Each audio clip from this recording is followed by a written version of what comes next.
ئێوەتان باش بینەرانی یازیزی پێشەنگ تیڤ.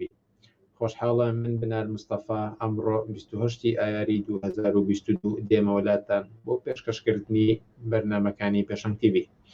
ئازیزان پێشتر بەرنامەکانی پێشەنگ تیڤ ڕۆژانی پێنجشەممەند پەخش دەکران، بەڵام لێرە بەدواوە ڕۆژانی شەممان بەرنامەکانی پێشەنگ تیڤ دەبینن. ئەزان بەرنامەکانی ئەمڕۆمان کۆمەڵێ تاپێکەوتنەکە ناڕاستەوخۆ ئەنجام دراون سەرەتا سەبارەت بە ناڕەزایەتی کرێکاران و کرێکارانی ژینگە پارێز بە تایبەتی و پشتیوانی لەم ناڕەزایەتیانە چاوپێکەوتنێکمان دەبێت. پاشان سەبارەت بە بارودۆخی منداڵان لە کوردستان بە تایبەتی کە ئێستا لە یەکی ڕۆژی جیهانی منداڵان نزیک دەبینەوە چاوپێکەوتنێکی ترمان دەبێت.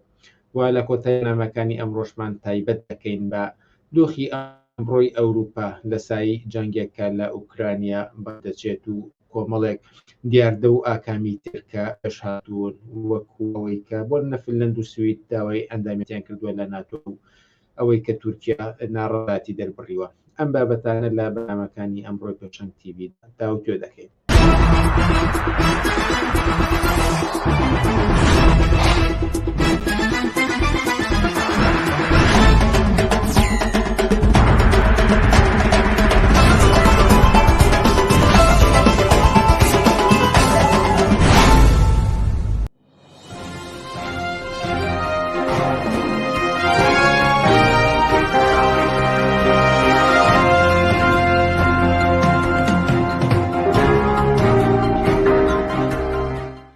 بەڵێ بینەرانی ئازیز، ئەمڕۆ لە یەکەم بڕگەی بەرنامەکانماندا لەگەڵ شاباس مەحموود هەڵسوڕاوی بزوتنەوەی کرێکاری گفتوگویەکمان دەبێت سەبارەت بە مانگرتن و ناڕەزایەتی کرێکارانی ژینگە پارێز و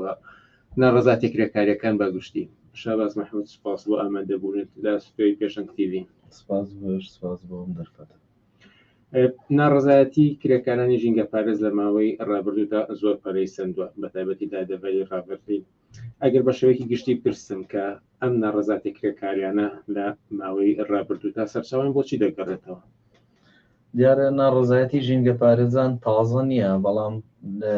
بارزبوون و دەرکەوتنی لەم دەورەی پێشووی 2 مانگی پێشوە ئەوەیە کە کرێکاران بە جۆرێک خۆیان هاتوونەتە جواب. شێوازی ئەترازی کرێکارانی ژینگە پارێز زیاتر چۆتە ئاستێکی باڵاتر، چۆتە شێوەی جۆرێک لە ڕێکخراوتر، جۆرێک لەوەی کە زیاتر دەرکەوتووە. بەڵام سەرچاوی ئەم ناڕەزایەتی کرێکاران بۆوە گەڕێتەوە کە حەقدەستێکی کەمیانەیە، سەعاتکارێکی زۆریانەیە، کۆمپانیاکان کارێکی لە ڕادە بەدەر قورسیان پێەکەن، حەق و ماف و پێویستیەکانیان دابین ناکرێ. سەرەڕای هەموو ئەم گرفتانە لەم 2 مانگی 3 مانگی ڕابردووشدا نەدانی موچەکانیان هاتە سەری، کە ئەتر ئەمە دەستبردن بوو بۆ قوتی کرێکارانی ژینگە پارێز. ئەوە وای کرد کە کرێکارانی ژینگە پارێز ناڕەزایەتی دەربڕن لە قەزاکانی چەمچەماڵ، ناحی بازیان، لە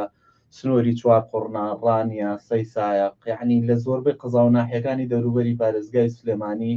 ئاعترازی کرێکارانی ژینگە پارێز دەستی پێکرد بەهۆی نەدانی موچەکانیان، بەهۆی دواکەوتنی موچەکانیان، بەهۆی لێبڕینیان بە ناوی زەمان و بە ناوی زەمانەوە بۆ کرێکاران و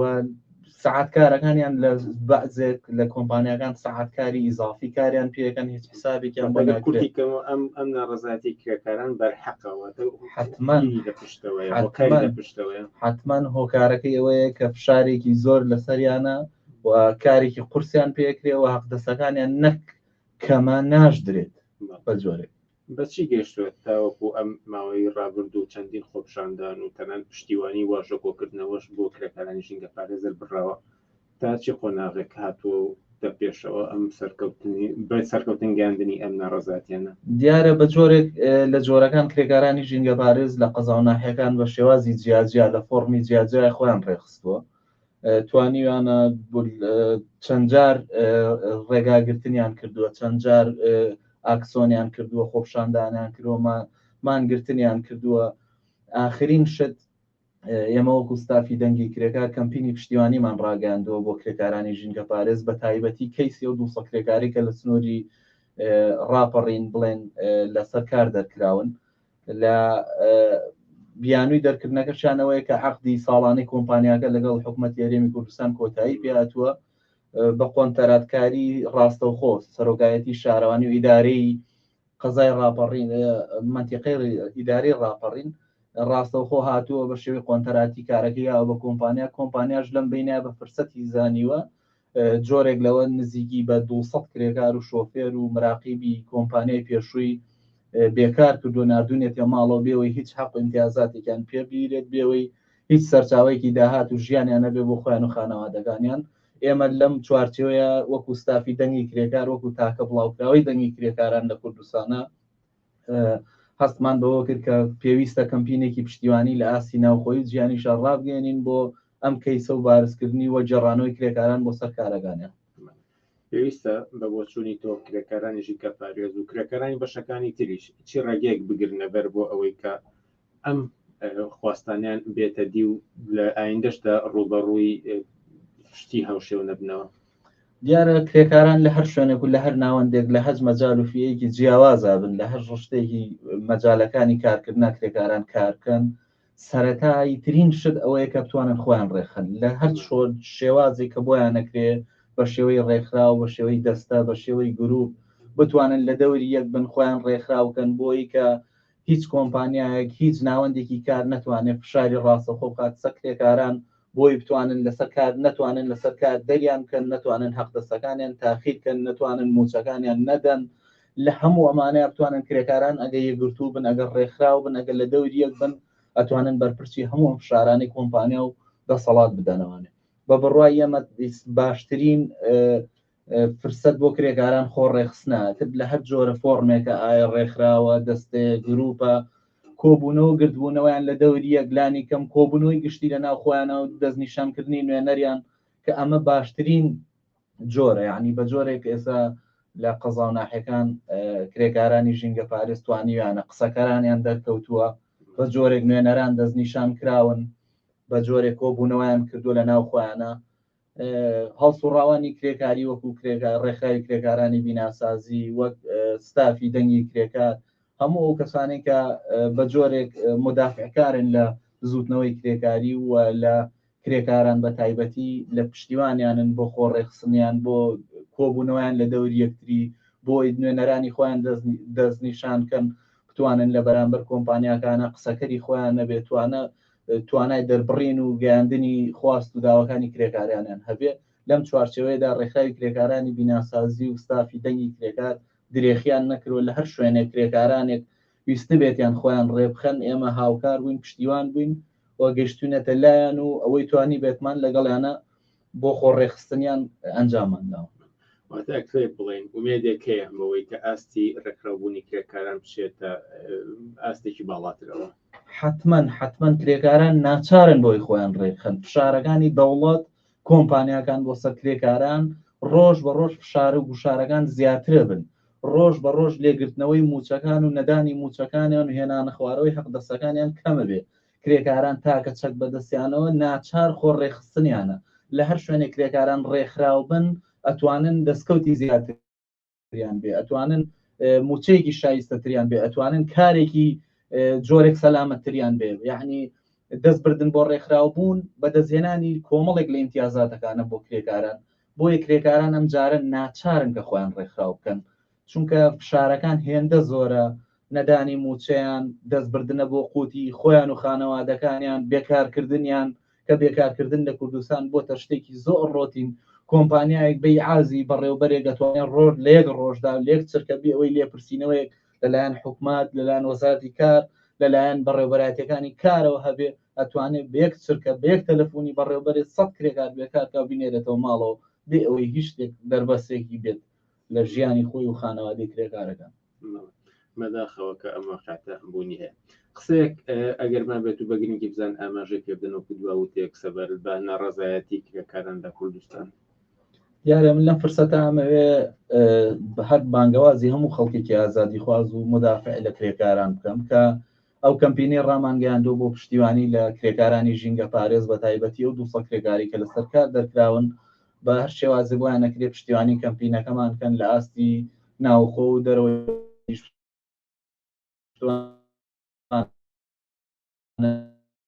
کەمپینەکان بە دیفاع لە مافی مرۆڤ و دیفاع لە کرێکاران و دیفاع لە خەڵکی ڕەت و بتوانێت پشتیوانی بێنین بۆ کەمپینە و کەمپینە سەر بخەین سەرخستنی و کەمپینە و جێڕانەوە دووسەکایە گاوێکە لە چوونە پێشۆمان لە بزوتنەوەی کرێکاری هەنگاوێکە بۆ گشتنی کرێکاران بە بەشێک لە خواستەکانیان نورە پشتیوانیەکی زۆر بەرحەقا یعنی پشتیوانیکردن لە جێڕانەوەی کرێکارانە دیوانیکردنە لە گەڕانەوەی خوتی 200 خانەوادە لەو سنوورەیە گرنگە بۆمان ئێمە بە هەموو هەوڵ و توانایەکمانەوەمانەوە و کەمپینە بەرینە ئاستێک کە بتوانین ئەو کرێکارانە بژەڕینەوە سەر کارەکەیان و هەر لێرە شەوداوە و بانگەوازم بۆ کرێکارانی ژینگەرێز و تەواوی کرێکارانەوەی کە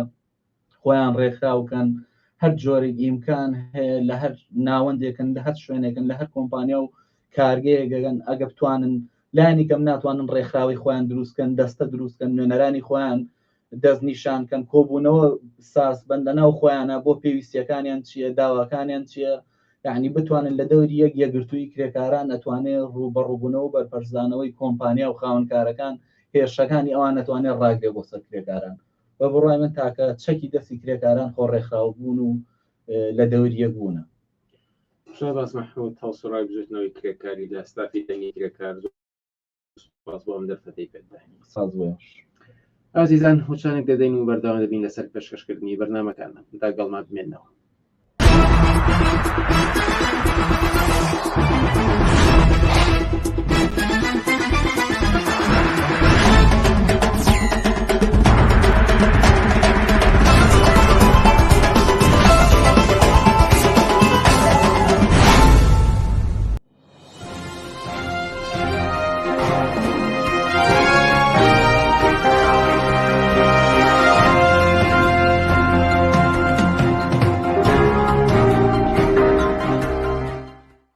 شش ڕۆژی جیهانی منداڵان بەڕێوەی و لەم بارەوە لەگەڵ مامۆستا کامران لەتیف بەڕێوەبەری سەرتەری بەرگری دەمافەکانی منداڵان چاپەوتنێک ئەنجام دەدەین مامۆستا کامران ئەم کاتت بەخش و سپاس بۆ ئامادەبوونت سپاس بۆ ئێوە سپاس بۆ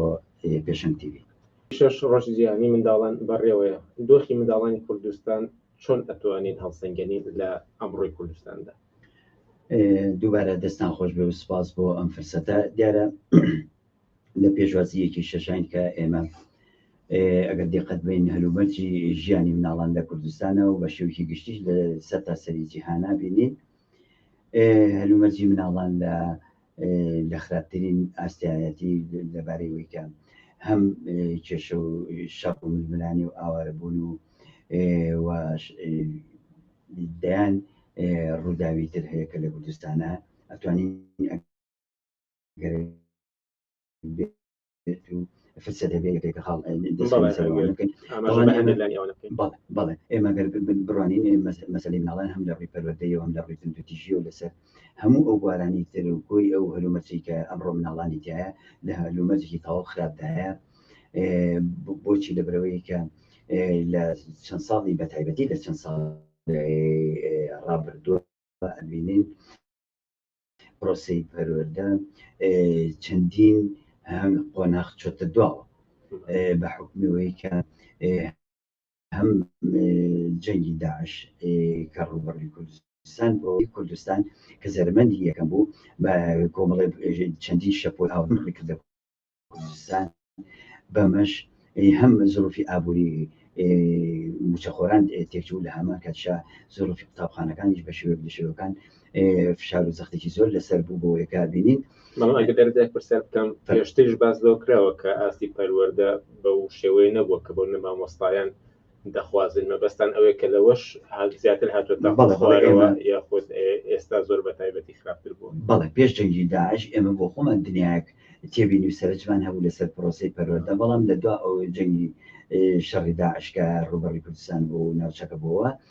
پرۆسی پەروەردەی چەندین قۆناغی تر چۆ دواوە مەبەستم ئەوەیە کە لێرە بۆیە کە بینین خۆپشاندان و بایکۆت و ناڕزایەتەکان زۆر بەرفراوانتر و لەسەر ئاستی کوردستان بەمەش بایکۆتێکی زۆر بکرا لە ئەماژەمی کاریگەری و تەسیراتی خۆی هەیە لەسەر مناڵانە ئەمە تەنها لە قۆناغی زای لەنەوەی کە مەسەلەی ئابووری کە کاریگەری خۆی هەبووە لەسەر خێزانەکان ئەمەش بە ناچاری کاریگەری ڕاستەوخۆی بووەتەوە لەسەر مناڵەکان کە ژیانی مناڵەکان تەواو تێکچوو لە هەموو بارەکانەوە ژیانی لە ڕووی دەرونی و کۆمەڵایەتی و لە ڕووی پەروەردەی و ئەمانە کاریگەری خۆی هەبوو بۆ مناڵان کە نەتوانراوەکو پێویست پەروەردەیەکی دروست دەبێت لە هەم پرۆسی پەروەردە و هەم لە نێوخێزانەکانشە. ئاماژەتان هەروەها بە توند و تێژێش کرد ئەمە بەستچیە؟ بەڵێ بە ئۆتۆماتیکە بە باری ئابووری خراپ بێت ژیانی کۆمەڵایەتی و هەماهنگگی و نێوان خێزانەکان تێگەچێت بەم پێش هەم توند و تیژەکان زیاد ئەبێت هەم مەسلەی سوالکردن و دزیکردن و کۆمەڵە دیاردەی ناشرین و قێزەون هەیە ئەمانش بۆ خۆی ئامارەکان ڕوو لەسەرەکات لە هەموو ئەمانەشە کە لە بەرچای خۆمان کەسەمە کەم ڕۆژەیە ڕووداوی ناخۆش لە ڕاگەانەکان و نەبینین کەم ڕۆژەیە کە مەسلەی کوشت و کوشتار و بە تایبەتی مناڵانش کە ئەمە خەتەرێکی زۆر گەورەیە لەسەر مناڵان نەبینین بەداخەو کامانە لەولاشەوە دەسەڵات زۆر بێخەم و بێ دەربەستانەیە لە ئاس چارەسەرکردنی ئەم دیاردانە و ئەم ڕووداوانە زۆر پشتوی خستەوە بەڕاستی ئەمانە ڕۆژ بە ڕۆژ زیاد ئەکات ڕۆژ بە ڕۆژ زیاتر ئەم دیاردانە ڕوو لە تەشەنە و زیابوونە.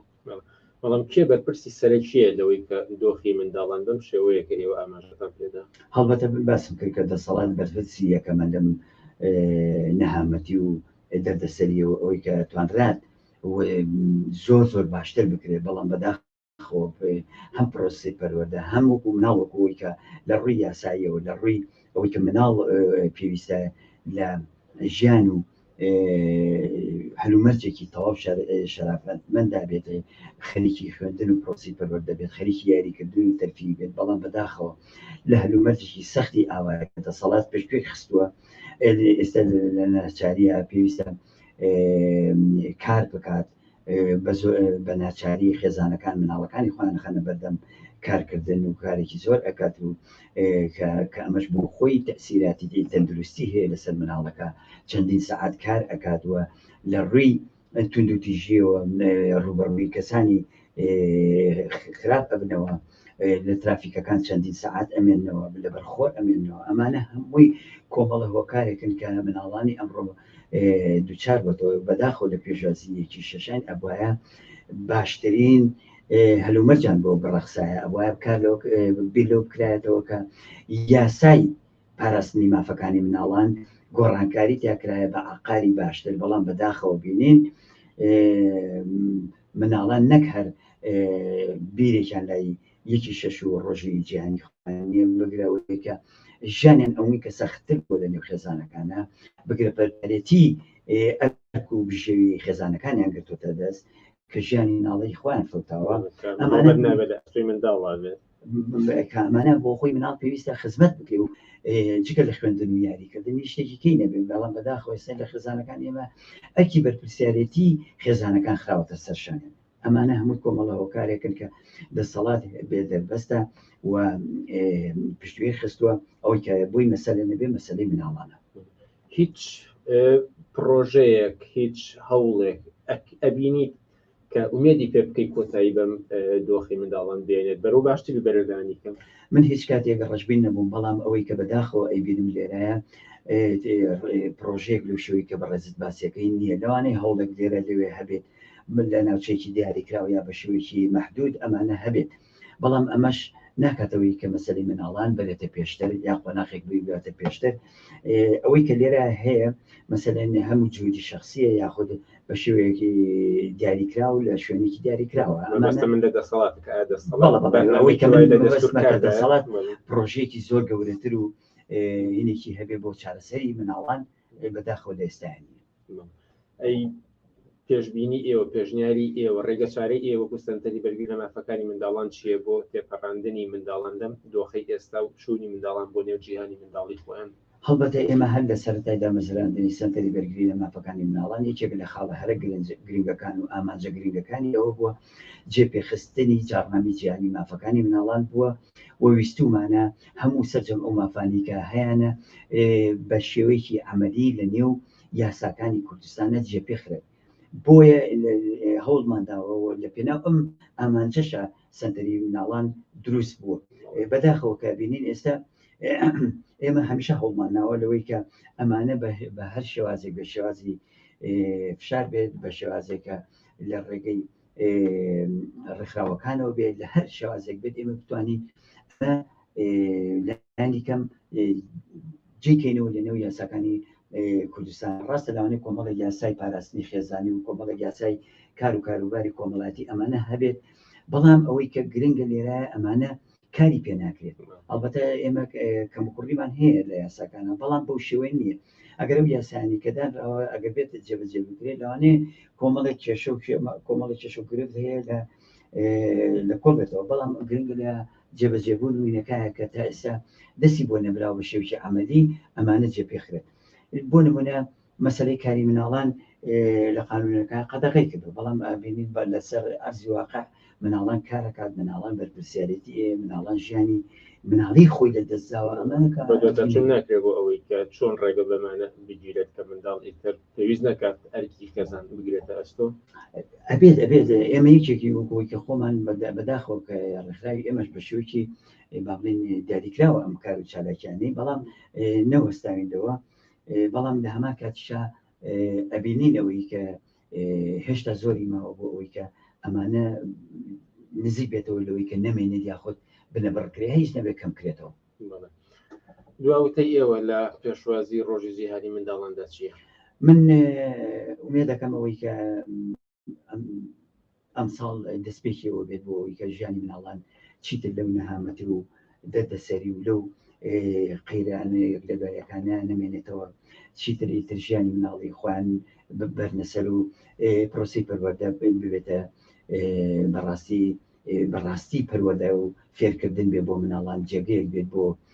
پەروەردەکردنی مناڵان کە بیر لە هێنان و بیر لە هۆشیاری و وینی خۆیان بکەنەوە. مناڵانی وەکو هەموو مناڵانەی وڵاتە پێشکەوتوانە لە سەرجەم ئەو پێداویستیانی کە پێویستە لەم سەردەمە هەبێت فراهم بێت بۆیان و بتوانن لە ئاستی قوتابخانەکان و ئاستی خوێندن و ئاستی هۆشیاری مامۆستایان و ئاستی پەروەردە بەگشتی بچێتە سەر و قەرەبووی ئەم چەند ساڵە بکرێتەوە، چونکە بەڕاستی ئەزمەی پەروەردە ئەزمەیەکی قوڵە، ئەزمەیەکات کە ئەو سەری ئەتوانم بڵم دیار نییە. پێویستە هەموو تاکێک لە کۆمەڵگایە هەر کەسێکە مەسەلەی مناڵانی بۆ گرنگە، مەسەلەی مافەکانی بۆ گرنگە، بەدەلەوەی کە لە ڕێکخراوە بیان لە ڕێکخراوە نەبێت بێتە ئاسیەوەی کە مەسەلەی مناڵان گرنگە. هیچ نەبێلانی کەم ئەگەر خۆشی مناڵی نەبێت برازای هەیە، خوشکەزای هەیە، لەم پێناوە بتوانین هۆشیاری و فەرهەنگ فەلسەفەیەکی پەروەردەیی لە کوردستان نەجێبکەین کە مناڵان بەڕاستی ببێتە ئەوەی کە پێشەنگ و ئایندەی دوا ڕۆژە، چونکە 2000 بیرمان نەچێت پێشکەوتنی هەر کۆمەڵگایەک وەستا و بەندە بە ڕفتار و مامەڵی ئەو کۆمەڵگایە کە لەگەڵ مناڵان نایکا و مناڵان یەکەمن و لە پێشترن لە هەموو بەرژەوەندێکی سیاسی و ئابووری و کۆمەڵایەتی و ئاینی و هەموو بەرژەوەندەکانی تریش. هیوادارین دەرفەت هەبێت سەبارەت بە پەروەردە کە چەند جار جەختان پێکردەوە لە بەرنامەکانی ئایندەدا لەسەر ئەم بابەتە بە تایبەتی گفتوگۆ بکەین. ئومێد دەکەم لە فرسەترین کاتە منیش لە خزمەتتان هەبووم، چونکە مەسەلەی پەروەردە یەکێکە لە کۆڵەکە ئەساسیەکانی هەموو بنەمای وڵاتێکە بیوێت پێشبێت. مامۆستا کامرانەتی بەڕێوەبەری سنتر بەرگری لە مافەکانی منداڵانی کوردستان، زۆر سپاس بۆ دەرفەتێکت دەین. سپاس بۆ ئێوەش، سپاس بۆ پێشم تیڤ. ئازیزان هۆشارێک دەدەین و دێنەوە لاتان.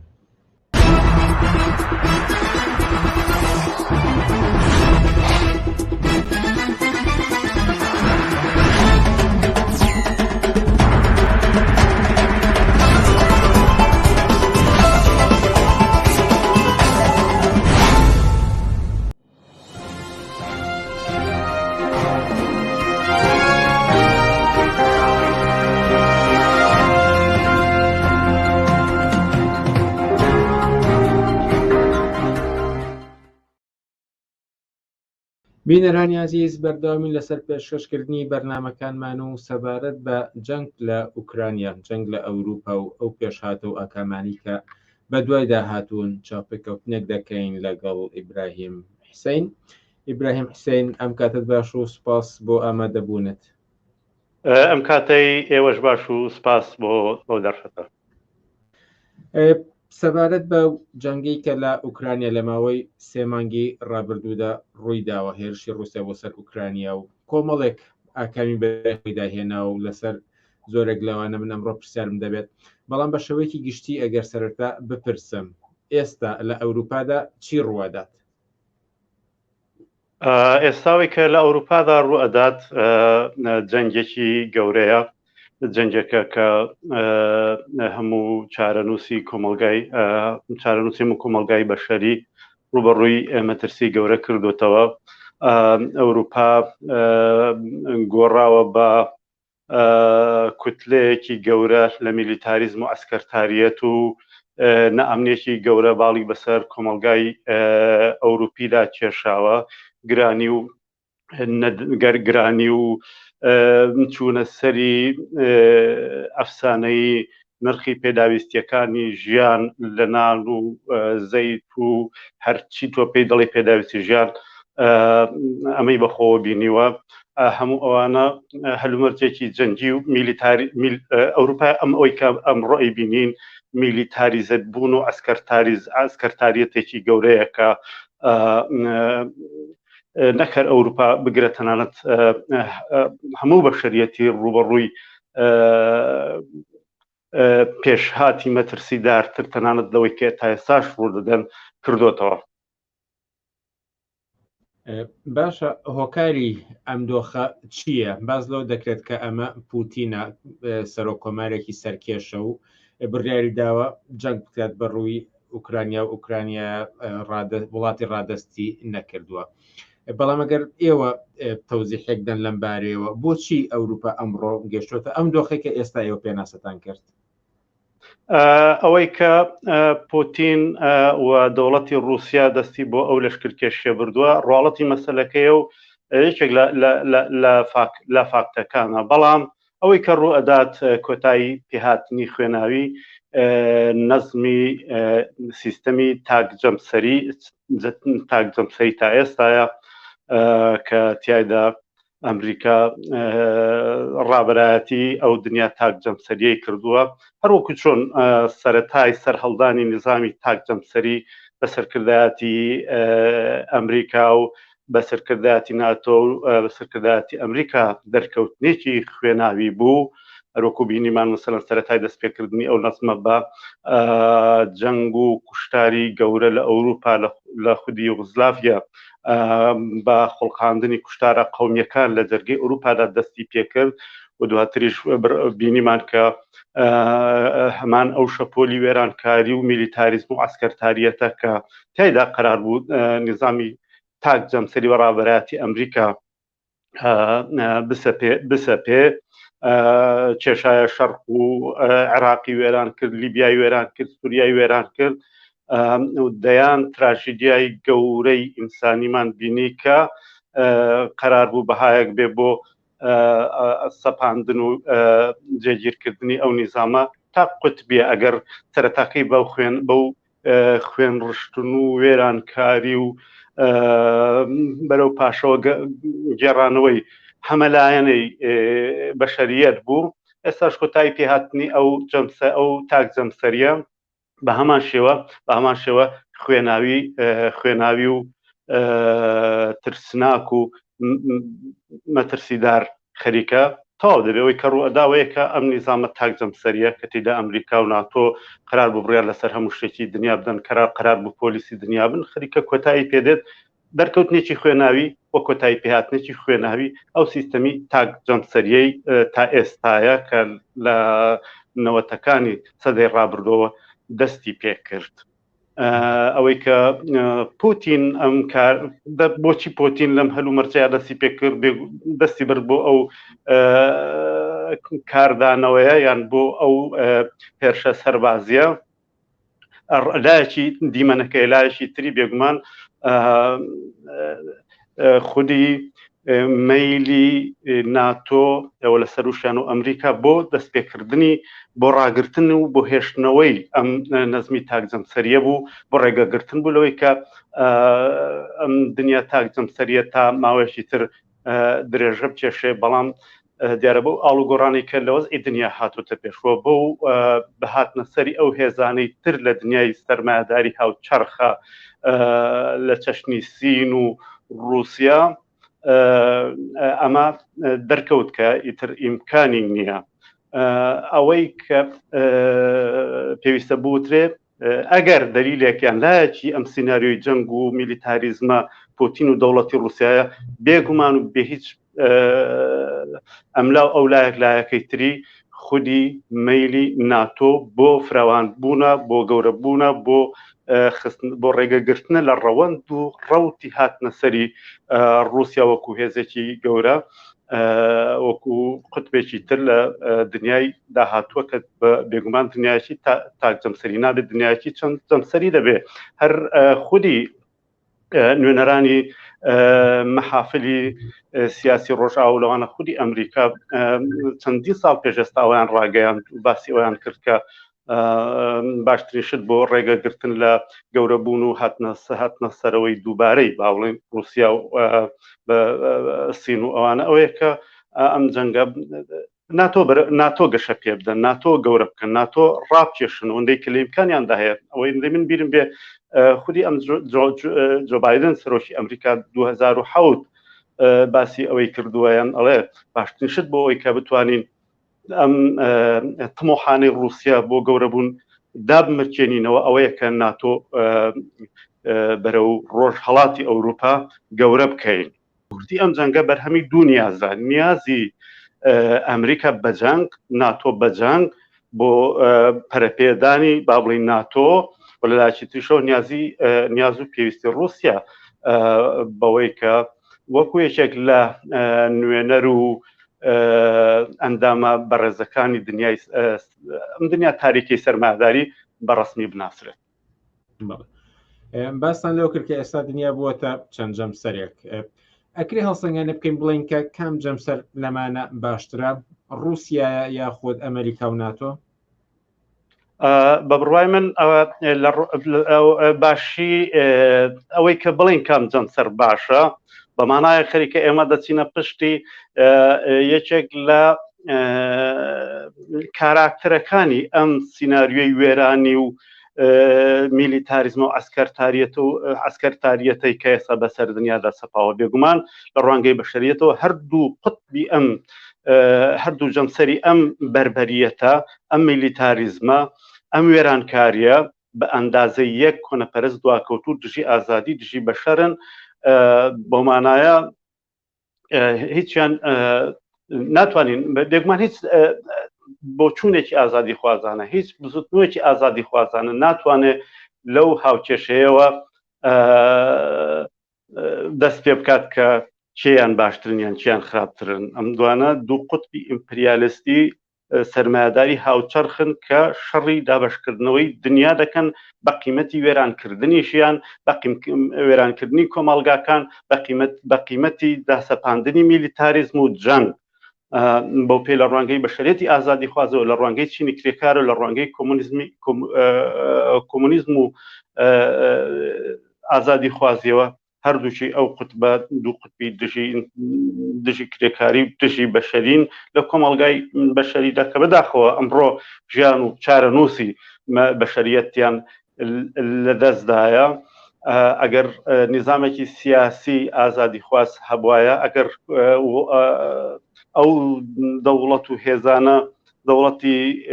ئازادی خواز بوونایە دەوڵەتی خەڵکی بوونایە دەوڵەتی ئەو دەوڵەتانە بوونایە کە نوێنەتی خواست و ئیرادە و ویستی بەشەریەت دەکەن هیچێک لەو جەنگانە بەشەریەت پێویستی بە هیچێک لەو جەنگانە نییە بەشەریەت پێویستی بە هیچ هەڕەشەیەک لەسەر ژیانی نییە لەسەر ئارامی خۆی نییە پێویستی بە ئەتۆم نییە پێویستی بە هیچ قوت بوو تەنانەت هاوپەیمانیەکی خوێناوی عسکەری لەو بابەتەی کە ئەمڕۆ دەیبینین نییە بۆ پێ هەردوو تەڕەفی ئەو قوتبە لە ڕوانگەی بەشەریەتەوە محکومن و تەنیا بزوتنەوەیەک کە بزوتنەوەیەک دەتوانێت بەشەریەت بێنێتە سەر پێ بەشەریەت نوێنەراتی بکە کە لە بەرامبەر لە بەرامبەر ئەو دوو قوتبە لە بەرامبەر ئەو دوو جەمسەرە و لە بەرامبەر ئیدعاکانی ئەوان ڕاستیەکان دەربچێشێ و دیفاعی سەرڕاست و بێ ئەم لە ئەولا لە حرمەتی بەشەر لە ژیانی بەشەر لە ئاسایشی بەشەر بەرز کاتەوە و نابڵێ بۆ بربەرێتێک کە ئەو دوو قوتبە خەریکە بەسەر بەشەریەتە دەیسەرپێنن. بەڵام وڵاتانێکی وەکو سوید و فنلەندا کە لە زۆرێک ڕووداوە جیهانیەکاندا بێلایەنی خۆیانیان نیشانداوە بێلایەن بوون لە زۆرێک لە ڕووداوەکاندا، بەڵام لە دوای ئەم جەنگەی ئوکرانیا زۆر بەپەلا کەوتنە ئەوەی کە داوای ئەندام بوون لە ناتۆ پێشکەش بکەن. بۆچی ئەم وڵاتانە بەم خێراییە گەشتنە ئەوەی کە پەنا بۆ ناتۆ بەرن بۆ ئەوەی کە لە مەترسی ئەگەری هێرشی رووسیا پارێزراوە بنووە لە بەرامبەرشدا ئەگەر ئیدامی بدەم تورکیا ناڕازیە بەوەی کە ئەم دوو وڵاتە بێنە ناو ناتۆ. ئەگەر لەم بارێشەوە ڕوونکردنەوە بدەن سوپاسگوزارە بین. ئەوەی کە مەیلی فینلەند و سوید بە پەیوەستبوون بە ناتۆ تا ئێستا مەیلێکی لانیکەم لە ئاستی گشتیدا مەیلێکی زاڵ نەبوو، هەرچەندە فینلەندا بە دەرەجاتێکی زۆرتر ئەگەرچی ڕەسمەن یان بە ڕەسمی ئەندامی ناتۆ نەبووە، بەڵام هەمیشە لە کار و ڕاهێنانە سەربازیەکانی سوپای ناتۆیە لە گۆشە و کنارەکانی دنیای بەشداری کردووە، بەڵام لە ئاستی ڕەسمیدا ئەو مەیلێکی زۆر بەهێز نەبوو. ئەوەی کە دەبینرێ ئەوەیە کە ئەوروپا خۆی وەکو کیانێک بە تەواوەتی لەژێر هەموو دەتوانین بڵین ئەو ئیستقلالیەت و سربەخۆیی لەدەستداوە بە تەواوەتی لەژێر تەسیری بڕیار و هەڵس و کەوتەکانی دەوڵەتی گانگستەری ئەمریکادا. ئێمە بینیمان مەیلی ئەمریکا بە خوڵقاندنی جەنگ، ڕاکێشانی هەرچی زیاتری هەلومەرجی جەنگ و قوڵکردنەوەی ئەوان بەشێک بوو لە استراتیژی ئەوان و لە استراتیژی دەوڵەت و هەیئەتی حاکمی ئەمڕۆی ئەمریکا بەناردنی چاک بە فشارهێنان بۆ ئەوروپایەک کە وەکو دەرکەوت لەو هەلومەرجەیە هیچ سربەخۆیەکی نیشان نەدا، هیچ ئیرادەیەکی سیاسی جیاوازی نیشان نەدا، بە تەواوەتی و ئەوروپا چوونە ژێر ئەو مەدە سیاسیەی کە بایدن و دەوڵەتی ئەمڕۆی ئەمریکا نوێرەلاتیان دەکرد. ئەوەی کە دیارە ئەوەیە کە فشارێکی زۆریان خۆڵقاند، فشارێکی میدیایی زۆریان خۆڵقاند، ئەوەندەی کە توانیان هەوڵیاندا بۆ ئەوەی کە ئەو مەیلە هاوکات لەگەڵ مەسەلەن بەرزبوونەوەی مەیلی ئەوروپا میحوەری و بە ئەسڵدانانی ئەوروپا و فاشیزم و نازیزمێک کە لەگەڵ خۆیان هێنای و ئەوانە ئەو مەترسیانە ئەوەنەی تر وای کرد کە ئاخرین بربەرەکانیەکانی ناو بۆرژواسی بۆ مانەوە لە چوارچێوەی هەلومەرجەکانی پێشوودا تەواو ببێ و بچنە ناو ئەو پرۆسەیەوە کە وەکو بینیمان لە ئەخیرە لە ئەنجامی ئەو هەموو بەرکەوتنانە هەیئەتی دەسەڵاتداری ئەو وڵاتانە سوید و فینلەنداش هەر لە زۆرەوە با بڵین ڕایان گەیان کە بەنیازن بچنە ناو ناتۆ و هەرزووش ئەم بڕیاریان یەکلا کردەوە، هەرچەندە ئەم بڕیارە لە ڕاستیا بڕیاری هەیئەتی سیاسی دەسەڵاتداری ئەو وڵاتە بوو، بەڵام تا ڕادەیەکیش بە ناوی خەڵکەوە ئیزایان کرد لە ڕێگەی بەڕێخستنی کۆمەڵێک مەسەلەن گاڵوپ و با بڵین ڕاپرسی مەقتەعی و لێرە و لەوێ وەرحاصل نیشانیاندا کە ئەوەی ئەوان دەیکەن بۆ ئەوەیە کە بەرهەمی ئیرادەی خەڵکی فینلەندا و سوید دەیانەوێت ئەم کارە بکەن، بەڵام لە ڕاستیە ئەمە بڕیارێک بوو کە لەلایەن هەیئەتی دەسەڵاتداری ئەو وڵاتانە تەنانەت بەبێ گەڕانەوەیەکی ڕاستەوخۆ بۆ ڕاپرسی و ڕاوەرگرتن و ئەوانە ئەمایان سەپاند بە کەڵوەرگرتن لەو فەزا دژی لەو فەزا دیاریکراوەی کە خوڵقاندبوویان توندکردنەوەی ناتۆ، توندکردنەوەی میلیتاریزم، ئەمانە لە ئەوروپا و بە دەرەجاتێکی زۆریش لە سوید و فینلەندا کاریگەری خۆی لەسەر خەڵکی لەسەر بیرڕای گشتی خەڵک تا حەدێکی دیاریکراودانە. بەڵام بۆچی تورکیا ناڕەزاتی دەردەبرە بەرامبەر بە ئەندامبوونی ئەم دوو وڵاتە لە ناتۆ و ئەو مەرجانەی کە بۆی داناون؟ ئەمەیان چی سیاسەتێکی تری لە پشتایە؟ بێگومان دەبێ شتێک لە بەرچاو بگرین، ئەویش ئەو هەلومەرجە تایبەتەیە کە دنیا هەمووی دووبارەتیدا پێناسە ئەکرێتەوە. بێگومان بۆ تورکیاش ئەم هەلومەرجە فرسەتێکی زێڕینە بۆ ئەوەی تا ئەو پەڕی ئیستفادەی خۆی لێ بکات، تا ئەو پەڕی خۆی هەوڵ بدات لە ڕووی سیاسیەوە، لە ڕووی ئابوووریەوە، لە ڕووی جێگە و ڕێگەی وەکو هێزێکی منتەقەیی ئەو ئیمتیازانەی کە دەیەوێت لە غەربی وەربگرێت و لە ئەمریکا و لە غەربی وەربگرێت. ئەوەی کە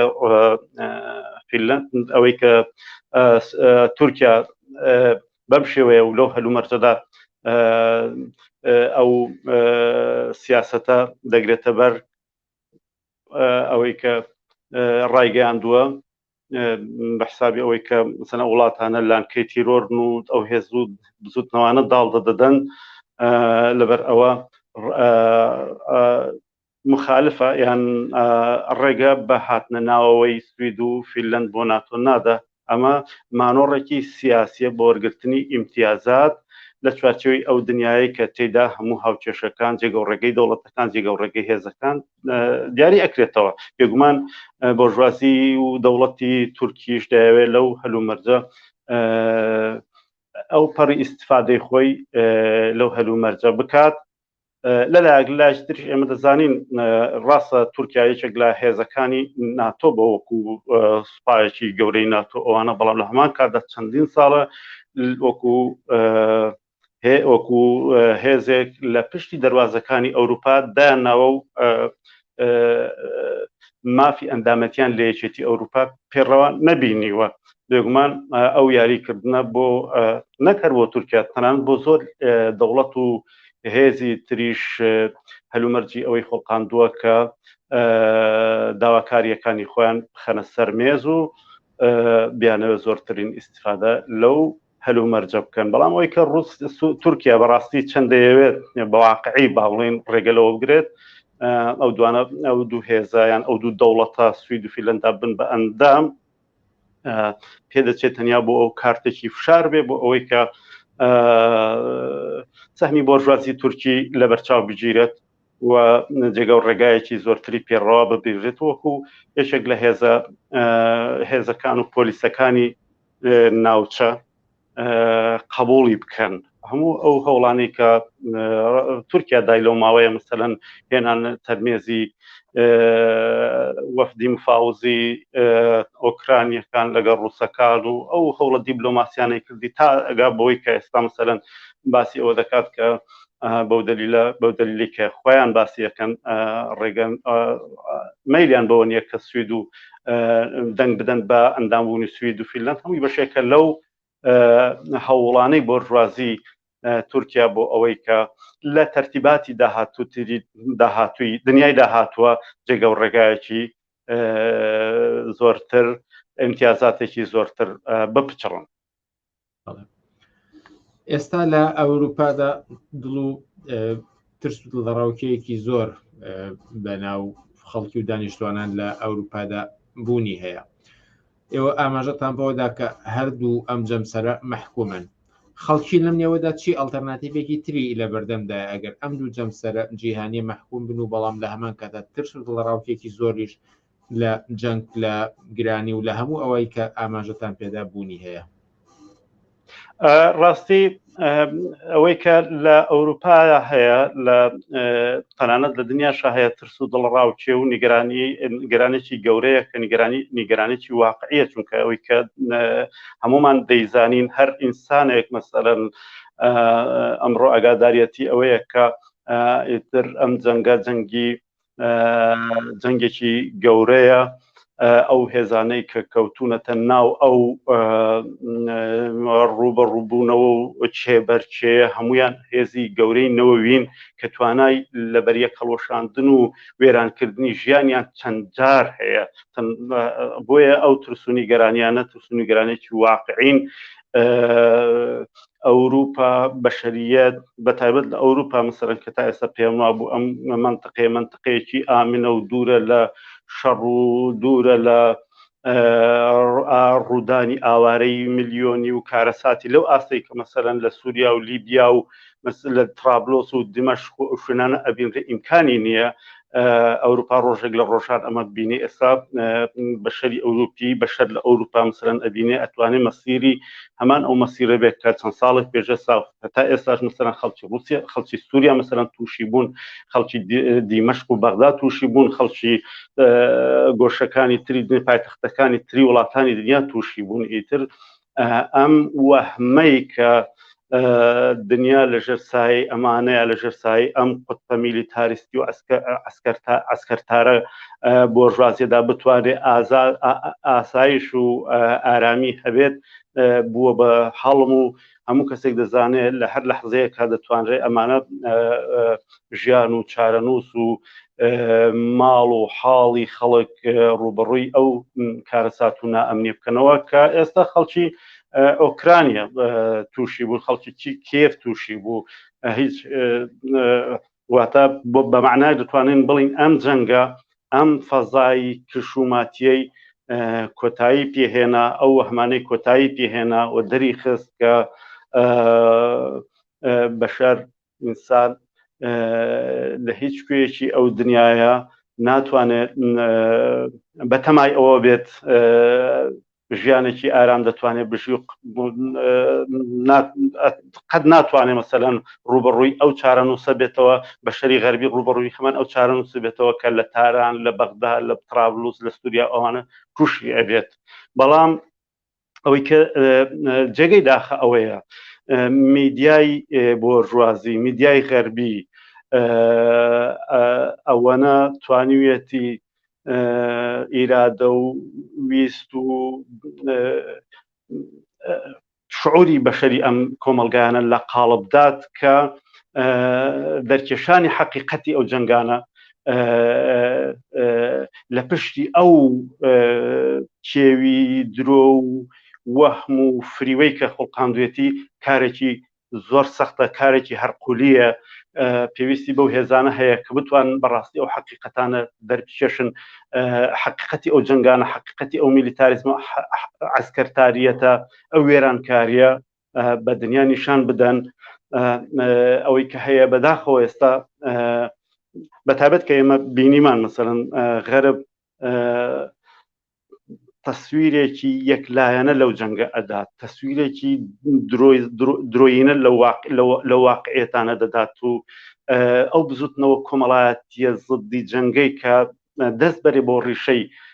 ئەو واقعێتانەوە بەشەریەت مەسەلەن بتوانێت لەو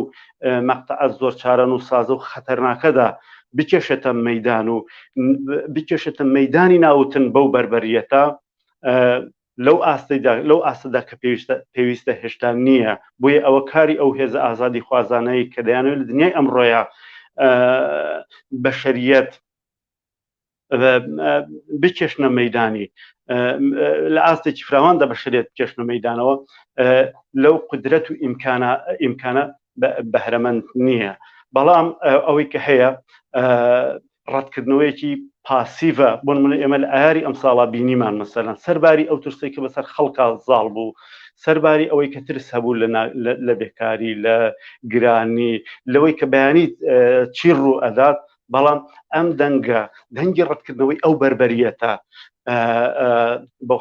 بەو حەدە نەئەبیسترا چونکە غەرب هەربیدا سەرەتا با بڵێن تەسویرێکی یەکلایەنەی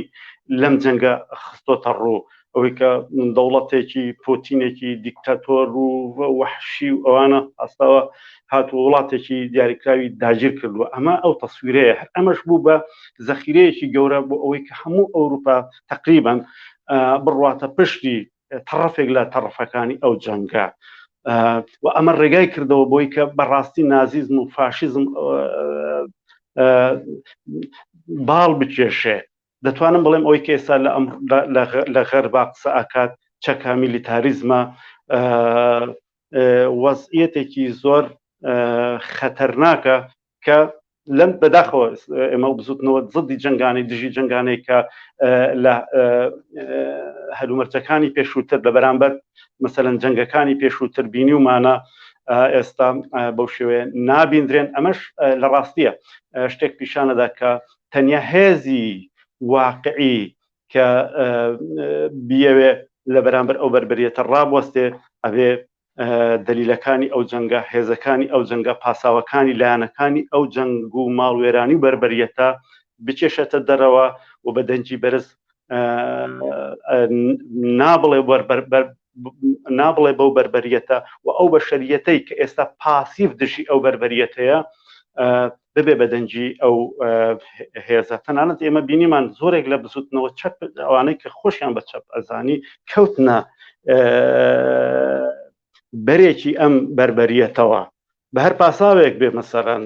بە پاساوی ئەوەی کە مەسەڵەن جاران لە شێوە تەقلیدیەکەی لە بە شێوە تەقلیدیەکەی باسی ئەوە کە چەند دەوڵەتێک ئەڕوە وڵاتێک داگیرەکە ئەوانە هەر لە چوارچێوەی ئەمەیە مەسەڵەن